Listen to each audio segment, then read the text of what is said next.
Hello students, we have been learning about the fundamentals of garment construction. Now let us see the sleeves today and what type of sleeves and what are the parts of a sleeve and also the terminology that is used for describing the sleeves. So as we know, sleeves are fundamental parts of the garment and these are both functional and also decorative. As functional elements, sleeves should be able to provide the freedom of movement and comfort to the wearer.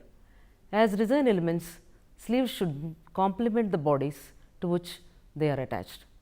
Sleeves can provide a tailored, sportive or dramatic quality to a garment. Sleeves have been used as a device for changing the silhouette of a garment throughout the fashion history. They have a major impact on silhouette because they range from an extreme broad shouldered style to a natural tubular form. Silhouette is influenced by sleeve length and by the amount of fullness incorporated into the sleeve design. The basic sleeve is the foundation for all sleeve variations. Sleeves may vary in length, including cap, short, elbow, 3/4, 7/8 and long varieties. In addition, sleeves may be fitted or full and may include a puff, bell, draped or gathered styles. So, first of all we will see what are the parts that are present in a sleeve. The first one is the sleeve cap and it is the upper portion of the sleeve between the cap seam line and the cap line. This area must be high enough to cover the arm from the shoulder to the biceps without pulling up. Cap height may be increased or decreased as style variations are produced. However, cap height should not be shortened for the basic sleeve. And then we have a cap seam line and this is the curved top seam line of the sleeve. Notches are always used along this line for matching the sleeve to the body's arm side. Sleeve fit is affected by the shape of this curved seam line and identical concave curves along the lower body's arm side seams and the lower part of the cap seam line enhance a smooth fit at the underarm area. And the next term is the cap line.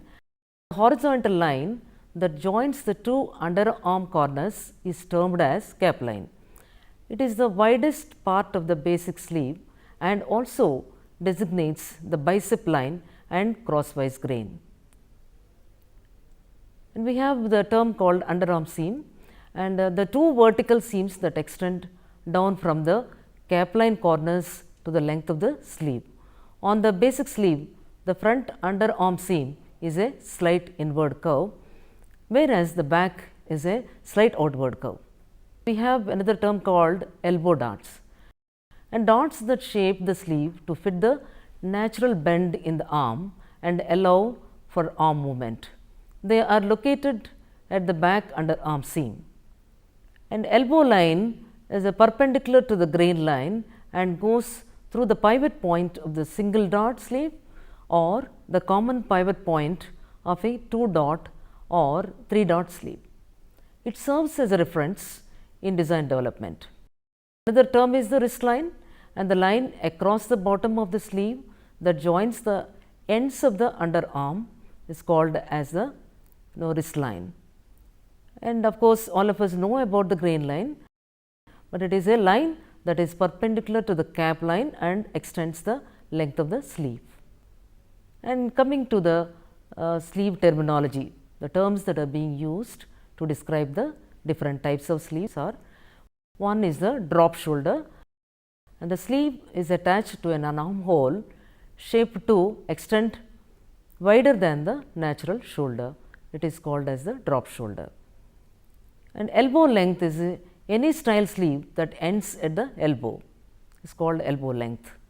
And bracelet means it is a 3/4 length cuffless sleeve to show a bracelet and that is why it is called bracelet sleeve. And the length of the sleeve may be short and in this case we call it as a short and so it is the length ending about half the distance between elbow and underarm.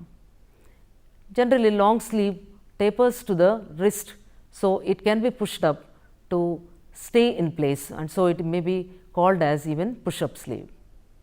And another term called angel, and any long flowing sleeve can be called as the angel, and it may extend longer than the arm. And we have another term called button tab, that is a long roll up sleeve with a button tab sewn above the elbow.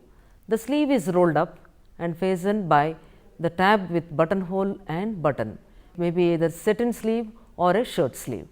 And we have a fitted variety in this, a full length narrow satin sleeve, and it may either be one piece with a darting at the elbow or two piece with vertical seams down front and back of arm. It is also called suit sleeve. And another term is bell sleeve, and it is a satin sleeve that is smooth at the armhole, flared at the hem edge. And butterfly variety, it is also a satin sleeve that is smooth at the armhole, widely flared at the hem edge. So, that means that elbow length, or it may be little longer also. And then puffed sleeve, it is a short full sleeve with gathers at armhole or lower edge, or maybe both, that is on the top also at the bottom. And balloon means a long full sleeve with gathers at armhole and also at lower edge, and it is usually made of crisp fabric. And we have another term, very popular term called Lego mutton sleeve, and this is a sleeve with full gathered or pleated top tapering to a narrow at the wrist. Another petal sleeve, it is a sleeve with curved overlap along outer arm. Melon is a term used for a sleeve made in lengthwise sections that are wider in the middle of the sleeve to give a melon shape in the middle of the sleeve. Usually it is made of stiffened fabric. And another term called lantern sleeve, it is maybe a long or 3/4 length sleeve made with crosswise design seam to give width. Sleeve is smooth at the armhole and also at the wrist level. And circular sleeve, it is a cap short flaring sleeve that extends out from smooth cap at a armhole. One more type of sleeve is the Juliet sleeve, and it is a long sleeve with a puffed upper section seamed to a fitted lower section. Another very popular and very fashioned sleeve present scenario is the kimono. This sleeve may be cut in one with the front and back of the garment, or may be attached to the front and back with a vertical seam. Shape is usually angular under the arm in contrast to curve of dolman sleeve. And bat wing sleeve, this is a long sleeve with a deep armhole almost to the waist and extending to narrow wrist. May be cut in one with garment or may be a separate sleeve. Then we have a cape sleeve. It is maybe either semicircular extension of the front and back, or a circular or semicircular piece sewn over the top of the shoulder to give a cape effect. And raglan sleeve, which is popularly known, and it is a sleeve joined by diagonal seam that extends from underarm to neckline. And peasant sleeve is a wide raglan sleeve with gathers at the neckline and lower edge. Gathers may be controlled by drawstring or elastic. Sleeve may be short or it may be long. And saddle sleeve, it is a variation of the raglan in which the shoulder portion is horizontal across chest, then diagonal under arm. It is also called epaulette sleeve. And we have different cuffs. We can describe the cuffs in this way. One is the roll up, that means that usually a straight sleeve which is folded up to form a cuff is called a roll up sleeve or roll up cuff, you can call it. And knit cuffs are they are the rib knitted fabric and which fits closely, but is stretchy enough to slip over the hand. And band cuffs are, as it has no vertical opening, it slips on over the hand.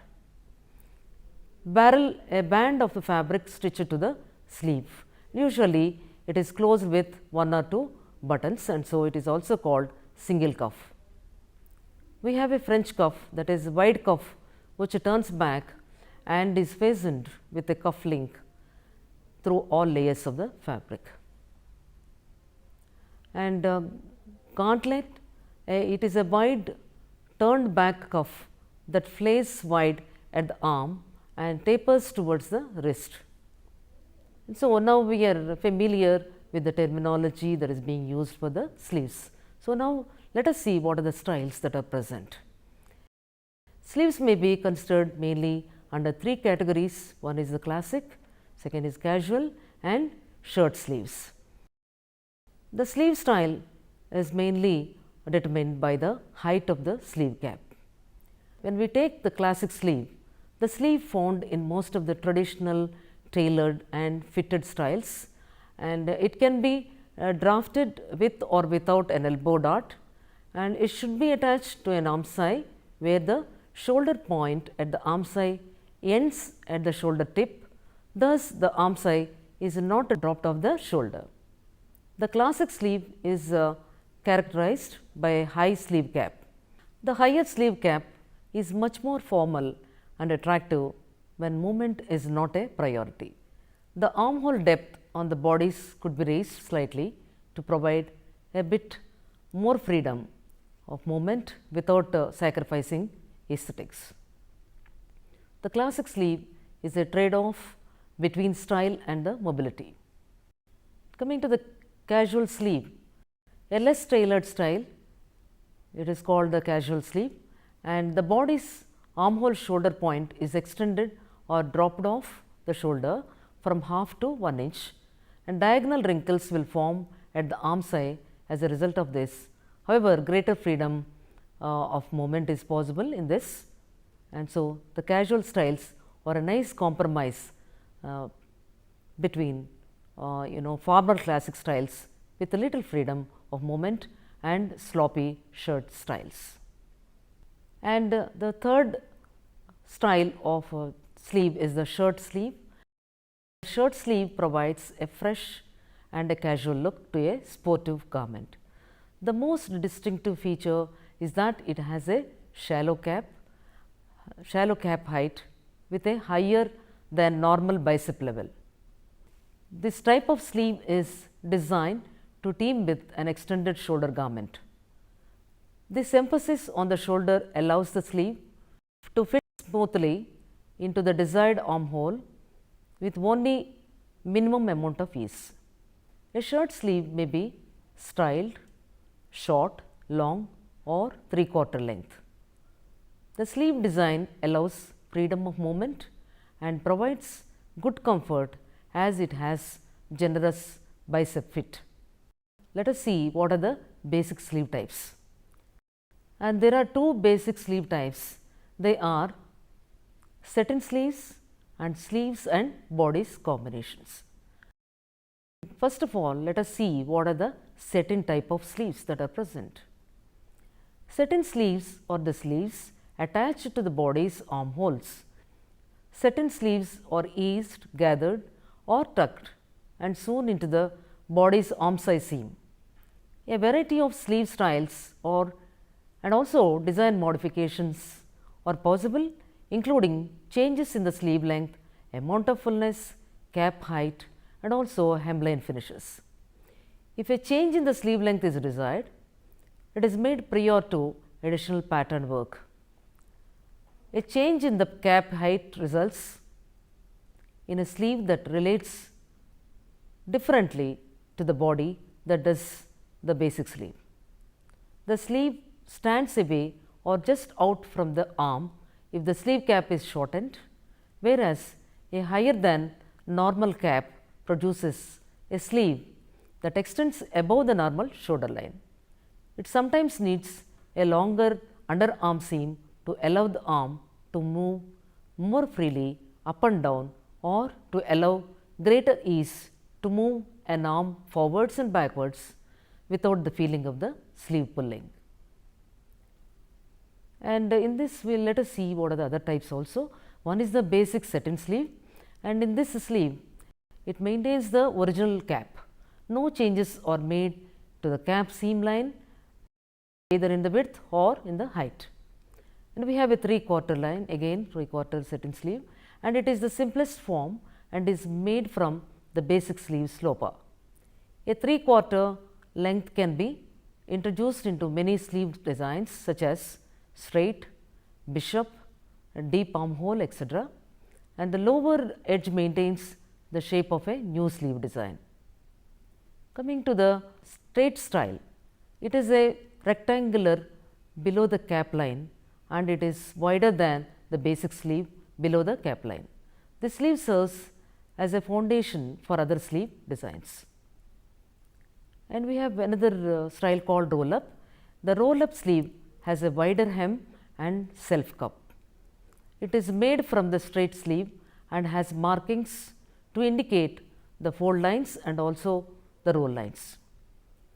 From the fold line, the fabric turns back on itself, leaving the hem underneath.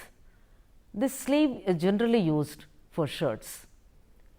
And we have another seam called shirt maker sleeve, and it is a tailored sleeve that is finished with a cuff.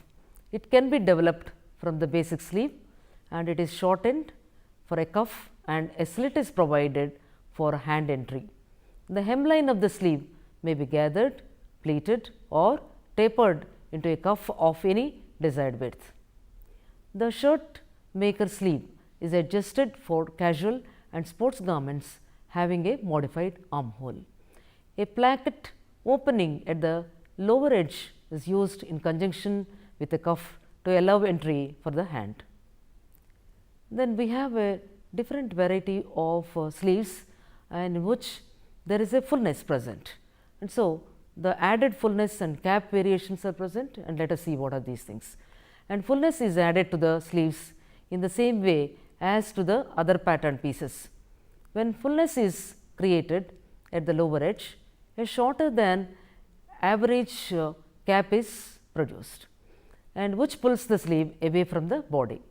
And when fullness is created at the top of the sleeve, a higher than average cap is produced, which makes the sleeve stand up and out from the shoulder tips. Parallel additions create fullness at both the top and bottom of the sleeve. In this we have a variety called bishop sleeve. These are sleeves that are long and that are fuller at the bottom of the sleeve than at the top. The bishop sleeves are normally gathered into a neat cuff, and minimum width of a bishop sleeve is a rectangle from the cap line down. Design variations can be produced from the basic bishop sleeve. A peasant sleeve is a variation of bishop sleeve in which parallel fullness is added to create gathers at the top and lower edge of the sleeve. And we have another very important sleeve called bell sleeve, and these bell sleeves have a smooth cap and unconfined hemline flaring out in the shape of a bell. The bell sleeve stands away from the body, falling into soft folds at the lower edge. Bell sleeves may be developed to any length and flare desired. It can be based on dotless sleeves, either back or bishop sleeve. And cap sleeves they do not go below the armpit level as they are short sleeves. This style of sleeve only covers the shoulder area, and if sewn properly, cap sleeve is very appealing and attractive. The sleeve is often self-lined. The shape of the cap sleeve can be made in varieties of ways. Then coming to the puff sleeve, this type of sleeves are generally noticed on many children's dresses, evening dresses or wedding garments. Puff sleeves can be short, either 3/4 length or long sleeves. These types of sleeve styles are normally designed with gathers at the top or bottom of the sleeve. Puff sleeve has fullness added to the body and are generally designed with gathers at the hemline. So, banded puff bottom, it is similar to the bell sleeve except that additional length is added to the lower edge to create a bloused effect over the band. Then coming to the balloon sleeve, this type of sleeve is a full sleeve with a high wide cap. Fullness at the lower edge is controlled by the elastic casting or a band. And very famous type of sleeve is the legometon. This sleeve is named for its resemblance to lamb's leg. It is a full from the shoulder to the upper arm and it is tight fitting from the elbow to the wrist. Legometon is developed by enlarging the biceps and cap area, tapering the fullness towards the elbow level. And we have another sleeve which is a flowing sleeve called the cowl sleeve, and it drapes from the center of the sleeve cap to any desired depth. The cowl sleeve has extra cap height and width that is created by triangular additions. It is cut on the bias to form a draped effect similar to the cowl neckline in a bodice. The sleeve pattern is developed from the dartless back sleeve. And another sleeve called a dolman sleeve, and these are long and a bit narrow at the wrist and wide at the top and joining the armhole. Dressmakers always do cut dolman sleeve as an extension of the garment and not as a separate sleeve to insert. Dolman sleeves are not sewn to the garment, rather the fabric is cut in such a way that the sleeves are part of the garment. The sleeve has lowered under seams with exaggerated folds under arms, providing a high arm lift. It is developed from a basic kimono. Originally, a dolman was a lowered armhole with a satin sleeve. And then coming to a two-piece styles of sleeves. So, sleeves may be divided horizontally or vertically into two or more pieces to create varied design effects. As the divisional point, the sleeve may have fullness added. It may be gathered, tucked, pleated or have extensions for overlapping. Some of the examples of the sleeve styles produced by dividing the sleeve into two pieces, they are lantern sleeve. So, this is a sleeve, it is a two section sleeve that flares out from the cap and hemline to a style line with the sleeve. As it resembles the shape of the lantern, it is given the name. It can be developed at varying lengths and fullness, and the lantern or barrel sleeve is cut horizontally into two pieces at the cap line or below and has triangular fullness added to the horizontal seam line. Coming to the petal sleeves, and this petal tulip or overlapped sleeve is a two-piece sleeve again, and that overlaps at the top of the arm. Petal sleeve is shaped and resembles a petal as the sleeve sections cross over each other at the cap. These sleeves are developed in a number of ways and at varying lengths. And we have another style again, that is sleeves and bodies together, combination of the sleeve and bodies. Patterns may be developed with the sleeve and the bodies attached, thereby eliminating the arm size seam. The basic sleeves in this category are the kimono sleeve and the raglan sleeve. Let us see first of all the kimono sleeve. These are the traditional sleeve styles originated from Japan. The sleeves are loose and may be short, 3/4 length or very long. Kimono sleeves are cut in one piece with the bodies. The bodies front and the sleeve front are in one pattern, and bodies back and the sleeve back are in the other pattern. The shoulder seam extends from the neckline to the wrist line and is called the overarm seam. The side seam of the bodies and the underarm seam of the sleeve are joined in one continuous seam line. The kimono sleeve is always cut with a deeper arm side than the satin sleeve, and wrinkles under the arm are inherent to this style because of the extra fabric between the bodies and the sleeve. Gussets may be inserted in slits in the underarm sleeve sections to develop smooth and close fit. Kimono sleeve is the basis for developing dolman sleeve. They can be adopted or modified for a variety of other designs also. With the armhole absorbed into the kimono design, compensation must be made to the front body's armhole to avoid strain when the arm is in a forward position. This is corrected by transferring part of the dart excess to the mid armhole before the kimono pattern is developed. Design possibilities are numerous and this style is always on fashion. And another very important type of sleeve is the raglan, and this type of sleeve extends from the arm to the neckline in one piece. These sleeves have part of the upper bodies attached to the sleeve, forming a diagonal seam line from the neck to the underarm. The raglan sleeves are designed in such a way that it can be one piece or a two piece sleeve. Underarm wrinkles are common in this type of sleeves as well, and extra ease is added across the chest and the armhole is lowered to increase freedom of movement, including long, short, fitted or full. This type of sleeve can be generally seen on any sports top or jersey and casual clothing such as t-shirts, sweatshirts and so on. It is named after Lord Raglan, the first Baron Raglan. Raglan is being preferred due to the advantage of having a wider underarm area that allows additional space when wearing bulky sweaters or other layers under the jacket, and also they give high comfort.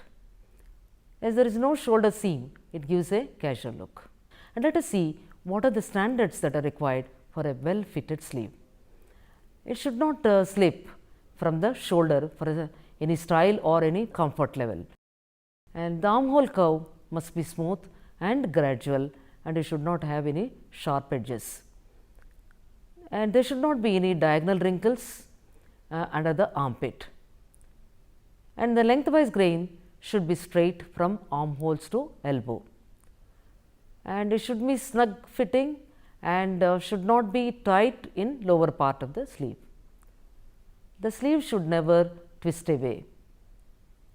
Wrist line should be in position when arm is bent. So, students, now today we learned much about the sleeves and what are the parts of a sleeve and what are the styles that are present and what type of sleeves that are present, and also we learned and how to evaluate a sleeve and how to see the standards of a the sleeve that is being stitched onto the garment.